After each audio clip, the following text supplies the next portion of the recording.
और चलिए अब बात धर्म की करते हैं।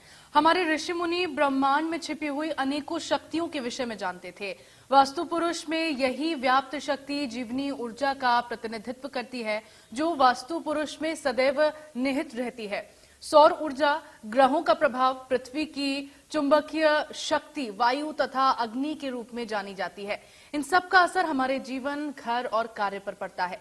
जगत के अंदर चर अचर सभी के ऊपर इनका प्रभाव जिस कोण से जैसे पड़ता है, हम उससे प्रभावित होकर विभिन्न घटनाओं के सुखद और दुखद रूप से प्रभावित होते हैं।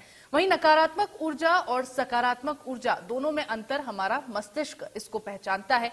वास्तु के अनुसार कुछ ऐसे उपाय हैं जो नकारात्मक एनर्जी को दूर भगाते हैं और सकारात्मक ऊर्जा के स्तर में वृद्धि करते हैं।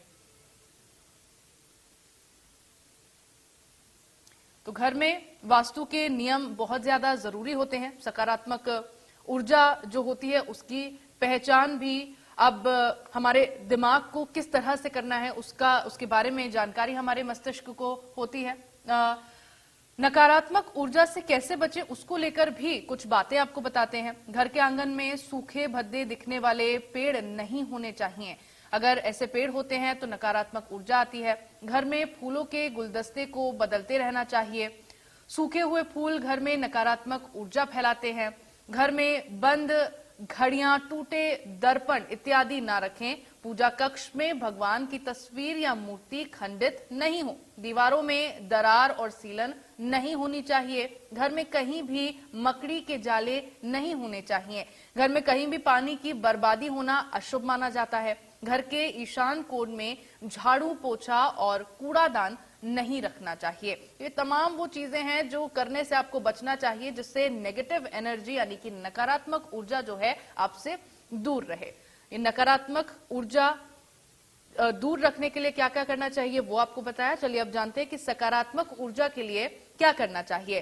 तो सकारात्मक ऊर्जा के लिए क्या करें? घर में नमक के पानी का पोछा लगाना चाहिए। घर के आंगन में तुलसी का पौधा जरूर लगाएं। घर की उत्तर दिशा में लक्ष्मी, कुबेर या गणेश जी की तस्वीर लगाएं। घर के ईशान कोण में पानी से भरा हुआ पात्र रखें। उत्तर पूर्व दिशा में दरवाजे, खिड़कियां खुली रखनी चाहिए। घर में बिजली संबंधी उपकरण जो कर्कश ध्वनि उत्पन्न करते हों, ऐसे जैसे पंखे, कूलर आदि की समस्या पर मरम्मत करवाते रहें। तो अगर कर्कश आवाज करने वाले कूलर, पंखे घर में हों तो अगर उनको सही करवाने की जरूरत है तो उनको सही करवाएं। सकारात्मक ऊर्जा को किस तरह से अपने साथ रखना चाहिए, सकारात्मक ऊर्जा के लिए क्या कुछ करना चाहिए, वो तरीके भी हमने आपको बताए। और चलिए धर्म के साथ ही इस बुलेटिन में फिलहाल के लिए इतना ही। प्रदेश की बाकी बड़ी खबरों के लिए आप देखते रहिए इंडिया न्यूज हरियाणा। राम राम।